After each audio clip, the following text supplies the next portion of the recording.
As I mentioned at the top of the show, many of our listeners are familiar with former Mayor Patrick Willian. He was a frequent guest on this podcast, and he was arrested a few weeks ago. And this past week, a grand jury actually added some additional charges. So he now has a total of 80 counts of child pornography. Ooh. His arrest and resignation left a void in my home city of College Park in a lot of ways. And today, the spotlight is on someone looking to fill that void and help start that healing. He's an exceptional individual. I've known him for a while. He's dedicated his life to serving the community and making a positive impact. He's now seeking to be mayor, Councilmember Fazlul Kabir.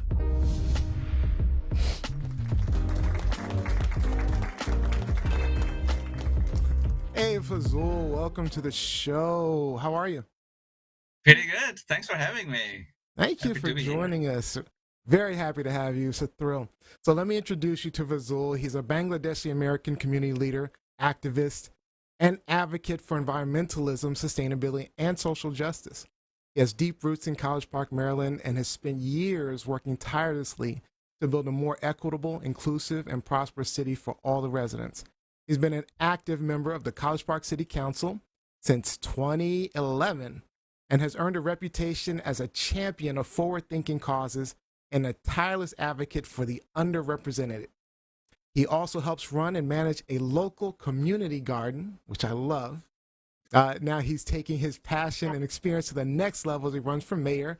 Fazlul's vision for the city is bold, ambitious, and it centers around creating a sustainable and prosperous community that's built on a foundation of inclusivity and equity. So please join me in giving a warm welcome to Fazlul Kabir. Thanks so much. All right. So I'm going to start off. First question I have for you is a question we ask all of our first-time guests. What is one thing that our audience can't find out on Google about you right now? If they were to go on Google right now and start saying Fazlul Kabir, who is that? What's that one thing that they can't find? Yeah. Absolutely, I'm happy to. So this happened actually before the internet days. So, it doesn't matter which search engine you use, you won't be able to find it. So many years ago, when I was in college in 80s, I used to be chess champion in my college. And I still spend Chess a lot of champion. time. Whoa. And Intelligent. well, it's fun, but also I missed classes, honestly speaking, which is not a good thing. My parents wouldn't be happy. The chess, once you start, you don't want to stop it, right? Yeah. To finish it. Yeah. So, and I had a lot of fun. That's fun. Awesome. Actually, we've got John Ashton's online. Says, "Hey guys, looking forward to hear about your vision." All right, so I'm going to start out with elephant in the room, right? We've got to start out with former Mayor Patrick Willian's arrest. I was absolutely shocked personally, and given that he was a very popular mayor, that was not unusual for most people in College Park. So, what were your initial thoughts when you heard what happened? Yeah, I was just like you, Neo. I was very much shocked because it happened right in our neighborhood, right in Hollywood College Park. Yeah. And we saw him so many years. So he used to be our mayor, and I personally actually had we worked together on the city council, some council members together for many years. So it was very shocking, and many people, just like many people, I had to process many complex thoughts, things like shock and anger and betrayal, all of these things. And it took me actually a couple of days to process all of this.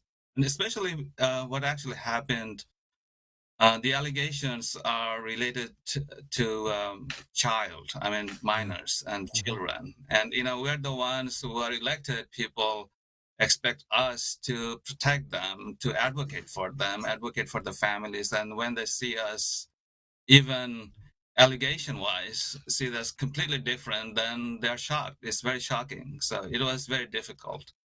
I'm glad that you said betrayal, because that was something that I was struggling with, because I don't know, I kind of looked at Patrick I would almost call him a friend. I mean, and these type of allegations are at the core, they hurt me to my core. And for some, betrayal was one of the words that really came up for me. So I mean, I'm glad you said it and being honest about how you felt, because that's how I felt as well. Thank you. So, you know, now that we're here, right? Can you speak to how you plan to address this issue and kind of restore the trust and confidence, in city's leadership, in their elected mayor? Because, some of that confidence has been lost. Absolutely, absolutely. It is difficult because trust is something you cannot feel it, right? It's not tangible things. You need to build the trust. You need to work with the community for a long time. You need to acknowledge your mistakes sometimes to earn people's trust. And the trust between an elected official and the community members, constituents, is no different from other kind of trust, like the trust between spouses, trust between a parent and a child, trust between a school teacher and a student. There's a long way. It needs time. It's not going to happen over the time, but there are a few things I think we definitely can do. One is communication. We need to be very transparent about what we do, because oftentimes people don't trust, and honestly speaking, this is a reality. They're elected officials because they don't actually open up. They don't communicate very well, and they're not transparent about the decisions they make before and after. Yeah. So that kind of thing, if you make communications very transparent and more frequent, and make the elected officials more responsible and more accountable, I think that will make the difference. Yeah. So that's really good. So making transparency an important part of it. Robbie? Absolutely. Yeah. So what I understand of College Park is that it is home to a diverse community of residents and students. So I'm curious what steps you will take to ensure that all members of your community feel represented and included in your administration. Absolutely, absolutely. So we have a very large student population, and I don't know, Rob, I have a background. I actually taught at the University of Maryland for 8 years. I didn't so I know that. I've been I've been in the campus many times. So even though I live and sleep in the residential neighborhood, I spend many hours in the classrooms. Oh, So I had no I saw idea, the actually. talents in there. Yeah, it's in my bio, probably hidden somewhere. So I've seen the talent and the potential the university has, the students have, and oftentimes, just like any other college town, there are tensions between long-time residents and the university students community, and I can actually see that here in College Park as well. But I think we can work as a partner, right? We can work together and make both parties contributing to each other's benefits. In the past, I actually worked with the University of Maryland students to do many fun activities, things like we did, you probably know, we did so many cleanup events in the community cleanup. Absolutely. And many of our University of Maryland students came forward. Yep. Yeah. University of Maryland departments, they actually now are engaged in helping one of our schools, Hollywood Elementary School, to run their after-school program. And also one of the University of Maryland students group, Department of Architecture's group, they actually designed one of our parks. So this is just a few examples. There's so many different collaborations going on, and we need to work together instead of, like any other college towns, instead of fighting each other. I think we should work together. We could benefit more if we work together. To that point, and we had Kate Kennedy on a couple of weeks ago, and she's running against you as well. And one of the things that I mentioned was, when Patrick was mayor, one of the things that kind of bothered me was all of the spending and all of everything going on economically around specifically the university, because there's strong partnerships between the city and the university. But what that translates into is a lot of development specifically around the university. And I'm curious, will we see with you as mayor any changes in this, in that partnership, and two, any changes in any kind of spending or anything happening in the more in the communities in the neighborhoods away from university? Yeah, so there's little backup and something probably you'll be interested. About 15 years ago, um, even before my time actually, so I actually witnessed it and I was part of it. The university and the city actually worked together to have with some developments around the university community, and part of that reason was to build many student housing around the campus, was to have the students live close to the campus so that they can walk to the campus. They don't need to live within the neighborhoods, and they don't need to drive through the neighborhoods and increasing the traffic. So that was one of the reasons to do that. Now, will that happen to the entire town? May or may not be. There are future developments projects that are coming up in Discovery Districts, which is not very far from the university, near the College Park metro stations. Right.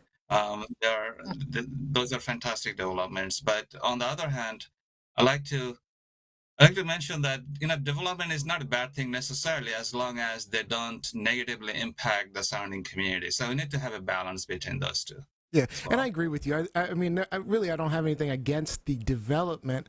I just sometimes felt as though there was so much development specifically around the university, and not as much investment outside of that area. But I agree with you. The development is valuable, and I think it does bring something overall to the city of College Park. So definitely definitely would agree with fostering that relationship. Absolutely. Go ahead, Johnny. My question, Fazlul, is, in your observation, what is the most pressing issues in College Park so far, and how do you kind of plan on addressing those issues if elected mayor? Good question. So as I'm knocking and talking with the neighbors, what I'm hearing from the neighbors and the residents, that they want to see improving the quality of life of the communities, and that means it's a broad range of things like improving public safety, improving code enforcement. They want to feel safe. They want to see neighborhoods looking nice, and they basically like to see a small college town could be, a small town could be. We're not a big town like LA or DC or New York or Chicago. We're a small town, only 32,000 people, and they like to see a small town vibe, good vibe in it. Yeah. So that's what I'm hearing from them. I mean, it's going back to basic but improving on it. So it's a range of things, but it's about improving quality of lives of our residents. Yeah, I know one of one of the big initiatives in North College Park was the Cityscape, which was an effort to make Streetscape, which was an effort to make the area a little more walkable, especially in the commercial district of Hollywood. So I know you were a big advocate of that, so I appreciate you bringing that to the area. I'm curious about some more national issues and how you feel about those. And, we're actually going to talk about a couple of these topics later. But, Donald Trump was indicted just last week. He's supposed to be arrested this upcoming week. What are your thoughts on him, first of all? And, were you excited or happy that he was arrested? Or is it just one of those things where you're like, another day in the world of Donald Trump? Right. Interesting questions. So one of the things that I have been, based on what I have seen in my 12 years of city council life, we don't get into national politics too much. We are very hyper local people. That doesn't mean that we don't follow them. We do encourage people to discuss this kind of thing, and I have seen people from both sides. They are very much engaged. As we are campaigning right now, our campaigns are very non-partisan. We don't run on political platforms, Democratic Party or Republican Party, which is actually kind of good thing, because sometimes people just vote on the party affiliation, which doesn't happen in College Park. People vote on people's agenda, not necessarily on other things. That was So a good, I do respect it was what a you're good pivot. saying. You did good. You did good. Yeah, it's a good pivot. So I'm not gonna push it. So let me just ask this though, because we're always big on local politics in some ways being more important than national politics, simply because you kind of you're working with your neighborhood, you're improving your neighborhood, your area, your city, your state, and then everything kind of flows up. So ground roots is kind of good. So we're really big on that. But we have another topic that we're going to talk about, and I'd like to get your thoughts on the school shooting in Nashville. Yeah, that's awful. And school shootings in general, because we have a local elementary school here in Hollywood. Yeah, we have Hollywood Elementary School, 400 students. I was there actually just 3 weeks ago in front of 400. No, sorry, about 80 students in a gymnasium. I was asked to talk about an essay they're asked to write. So I was asked to help them. How can they actually write that essay? And I can think of someone coming into the gym and randomly shooting those kids. I mean, that would be terrible. Yeah, I mean, they're very innocent people, very innocent faces, young people, and they are the features. Yeah. Anyway, I don't think anyone will find anywhere that would be supporting mass shooting. I mean, this is awful. And well, what can we do about it? What can we?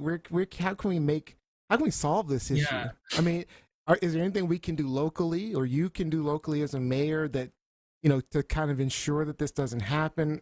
When we're talking advocacy, what can we do? Absolutely. Because I feel powerless. I'm gonna be honest. I feel powerless, and it bothers me. You're right. So I'm curious, what can we do? Me too. And one thing we sometimes often do, we do advocate, as you're saying. We advocate to our state and the county, and sometimes our congressmen and women. And that's definitely should be doing. I mean, one thing we should be definitely looking into the types of arms that people actually use, are allowed to use, are allowed to buy. I mean, we're not in a war zone. I mean, I know there is a second amendment thing to right to bear arms. That's in the Constitution. But on the other hand, what kind of arms people can bear? That's the question we should be asking ourselves. Right. Oh, out of curiosity, would you support amendment change? I mean, to keep our people safe, keep our children safe, definitely. I mean, anything we should be doing, right? Yep. Rob, you have a question? Absolutely. Yeah, actually, I'm just gonna pivot again. I'm curious what your plan for attracting and retaining businesses in College Park, and how you plan to foster economic development in the city. Man, that should have been something I asked. Ooh, that's a good question. Should have been the first question I asked. Because my wife has a business in College Park. Yeah, so, but go ahead, please answer that question. I'd love to hear you. I love that question, Sweta. Glad you asked. Rob, I know you live in close to Toronto, and if you ever wanna come to College Park, be my guest. I can actually fly you in from Pearson's Airport in Toronto. Everybody knows they're Canada, huh? Yeah, that's so Nia, you probably know how passionate I am about the small businesses. Back about 2017, I started the small business award program, and Mel's and your fitness studio actually was that they received the best business in College Park. So congratulations on that. Yeah, thank you. Yes. So back to the attracting new developments and the small businesses. I think we are lacking something in College Park. We are not actually doing something that other towns and jurisdictions are actually doing. We don't really currently, but this is going to happen. We don't have a program to attract and retain businesses, new businesses from outside the city, also from inside the city. We do have talents inside College Park. You know, people wants to contribute to College Park. They wants to set up new businesses, but they don't have the support or the funding to do that. Like the fitness business, right? That was Mel and Neil. You know, you are local. You are not only the business owners, but also you are residents. So we need to support people like you. Yeah. But we do not have that kind of programs now. But this is something just 3 weeks ago we have been talking about. This is coming. I agree with Business that. incentive program for small businesses to attract new businesses and also retain them as we can. Yeah, and I like the fact that you pointed out the fact that we are residents of College Park, and having residents of College Park then opening business in College Park is a huge value because we It actually, is. just to let you know, when we were looking to open up, we looked at a lot of different things. We researched, we did our business plan, and so we did a lot of research on where to go, and we wanted to open in College Park, but we had looked at opportunities in nearby areas that were more fitness related, that had a better fitness audience or crowd that we could attract, and we were looking mostly in the nearby Montgomery County, Mhm. and that doesn't glad help that- College Park, and it doesn't really help our neighborhoods. So No. Melissa made a conscious decision to say, let's stay here in College Park. And we did receive a lot of support from the city council, and it was really Totally. valuable to us. So it was, and then even through the pandemic, there were grants that were provided by the city to help keep the business going, and they were invaluable. If if we did not have those grants from the city, we would have had to close down, honestly. Thank it's good Wow. to know. Yeah. So yeah, supporting small businesses is a very I hope that is a major thing that you focus on. Yeah. Absolutely. Good job. So I'm gonna once more, but that's because I'm all about purpose, and then I'm also all about following what you feel called to do. So my little bit more lighthearted. What inspired you to run for mayor of College Park, and what's kind of like your primary vision or your goal for becoming mayor? Right. Thank you. Great question. Glad you asked it. So when this incident happened, Neo, it happened March 2nd, right? I mean, I think that's right. Mhm. they formed just a month ago. Today is April 2nd. And when this happened, I actually wasn't thinking to run, honestly speaking. In the first 3-4 days was days of shocks. I mean, Yeah, we me just too. things. But then I started getting calls from neighbors, and I got dozens of calls, like, run, run, run. So that made me run, and but also I was thinking that this is an opportunity for me to see so many neighbors, to meet with them, because you know that I've been in District 1 in North College Park for so many years now.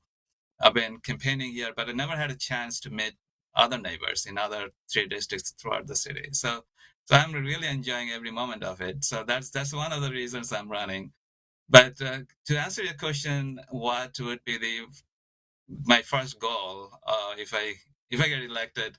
So one of the things definitely as a new mayor, I think what I should be doing to bring the community together. The community is still hurting. I mean, they're still in shock. They're going through a healing process, a painful process, um, and it will take some time.